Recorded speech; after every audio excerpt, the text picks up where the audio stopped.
Welcome in, everyone. I hope you guys are doing well wherever you're watching. We got a fun topic, a very important topic to talk about today, and that is Mexico rejecting President Donald Trump's potential strike plan, a military plan against the drug cartels in Mexico. We're going to talk about that and much, much more. You might be asking, what's up with the hat? I got to attend my first ever horse races this weekend. I'm filming this on Sunday, May 4th. I went Saturday, May 3rd, got the hat for it. I really like it. Kind of has an Indiana Jones, also Yellowstone vibe to it. Let me know if you think I should wear it in more videos below. Dusty the dog is not here with us today, but we're going to push through it.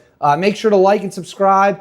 Hit that bell so you always know when a new video is coming. Comment with your thoughts, not just about the hat, but about the drug cartels as well and how you want to see President Donald Trump handle them. And now let's get into the topic. It's been known now for months, ever since President Donald Trump returned to office, that he is making taking out the drug cartels a top priority for his administration so that they can stop poisoning and destroying the lives of Americans, our communities, by pushing their junk over the border. It's been allowed to happen for far too long. It has devastated far too many lives.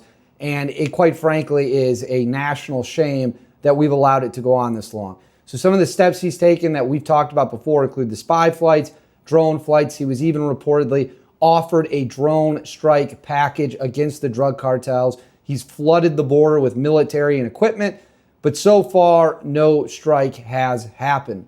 Now, it appears that Mexico, which has already made it very clear that they do not want the U.S. to do anything south of the border, which is quite interesting. Why would the Mexican government not want the United States help, seeing as how we have the world's greatest military? Why would they not want our help when it comes to stopping the flow of cartel and their power and violence in the country? It's a very interesting question. I think we should all be asking ourselves. Well, now we have a new update, and I'm going to go ahead and throw this on the screen for you here. This is from the Wall Street Journal, and it is the next step in the relationship between Mexico and the U.S., and then there's a second follow-up report. And it's not going great, is what I would say. So I'm going to read this from the Wall Street Journal. President Trump is pressuring Mexico to allow deeper U.S. military involvement in the fight against drug cartels. People familiar with the discussion said, making security a sticking point for neighbors that are also negotiating over trade and immigration. Tension rose toward the end of a 45-minute telephone conversation with Mexican President Claudia Sheinbaum on April 16th, when Trump pushed to have U.S. armed forces take a lead role in battling Mexican drug gangs that produce and smuggle fentanyl into the U.S., the people said. Sheinbaum told Trump her administration would cooperate on such matters as intelligence sharing, but not accept a direct military presence, the people added.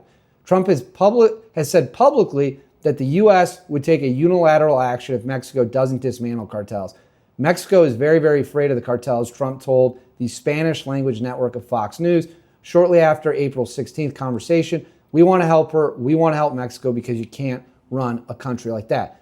So the president in Mexico, the president of the United States, Donald Trump, the leader of Mexico, Claudia Sheinbaum, recently talked. It got very tense because Trump is pushing for allowing the U.S. military to go in and take these scumbags and these pieces of garbage out. Again, Mexico is very hesitant to allow us to do that, which should be a question we all ask ourselves of, why does Mexico not want our help? Very odd, very strange. Well, now we have a new update.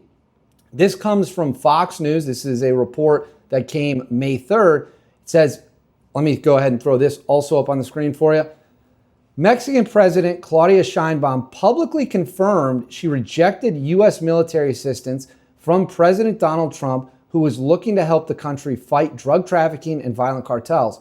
Responding to a Wall Street Journal report Friday that detailed the offer, Sheinbaum confirmed it's true. Trump reportedly called Sheinbaum and asked, how can we help you fight drug trafficking? She told Trump they will never accept the presence of the U.S. Army in its territory. This is a quote from Sheinbaum. No, President Trump, our territory is inalienable. Sovereignty is inalienable. We can collaborate. We can work together. But with you in your territory and us in ours, we can share information, but we will never accept the presence of the United States Army on our territory.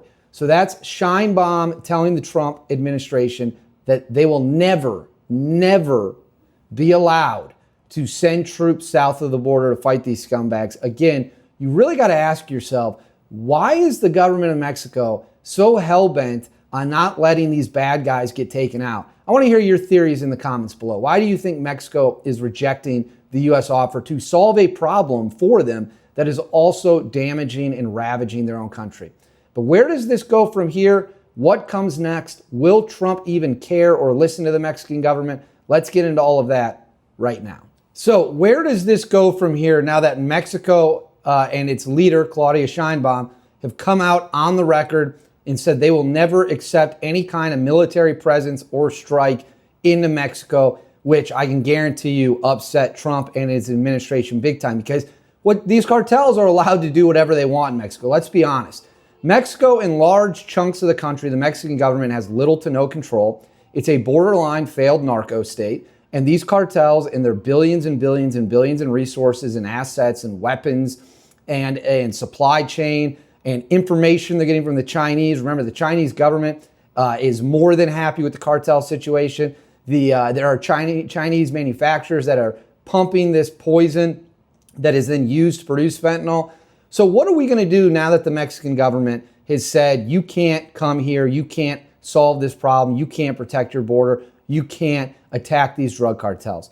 What I'm about to say might be controversial for some, but I do not care. Read my lips. I do not care. The United States needs to do it anyway. Who cares what the Mexican government thinks it can tell us we can and can't do? If the Mexican government doesn't want us down in Mexico killing drug cartel members and taking out their leadership and targeting their supplies and targeting their resources, then guess what? The Mexicans should have done it themselves, but they haven't. They've essentially been in bed with the cartels for decades and decades. And now they think they're going to come tell us what we can and can't do to protect our own people? No, that's not how this situation works. The United States is the world's premier global superpower. We have the world's strongest military. And if we're going to use our military for any reason at all, we ought to use it to protect ourselves and protect our great people. And that's not to say that there's not issues around the world that we can use our military for. Obviously, we kill bad guys when we have to. But we've seemingly got people in this country that encourage our military to get involved in every foreign conflict that's ever existed. How about using our military to protect the people here? If I was President Trump, I'd get back on the phone with Mexico and I'd say, you got two options. You can either get on board with this and look like a compliant partner, a trustworthy ally, or you can get the hell out of the way and we're going to do it without you, because we have to take out these cartels. We do not have a choice. We cannot let these people continue to destroy our country with their poison, which Mexico seemingly won't do anything about. The Mexican government should be coming to Trump hat in hand, coming to the U.S. government, coming to the U.S. military, begging and pleading for any help we're willing to give them. They should accept the military with open arms. They should let us go down there and absolutely melt these dudes, because that's what needs to be done. And if they don't want to be a partner with us in doing it, then they can step aside and we'll do it anyways. That's exactly how they should be treated. Because essentially what you're doing is you're giving safe haven to drug cartels, which are virtually the exact same as terrorist organizations. Do we all remember how the United States treats people who harbored terrorists after 9/11? So I tell the Mexican government, you got X amount of days to change your mind. And if you don't, we're coming and hell's coming with us. And we are going to smoke these dudes, because that's what needs to be done. And when it comes to protecting Americans, nothing should be off limits. But I want to hear what you think. Let me know in the comments how you want to see President Trump handle the Mexican government, handle the drug cartels. Let me know what you also think about the hat. Should I keep wearing it in some more videos? I do like it. It's a good hat. Make sure to like and subscribe. And as always, I'll catch you all next time.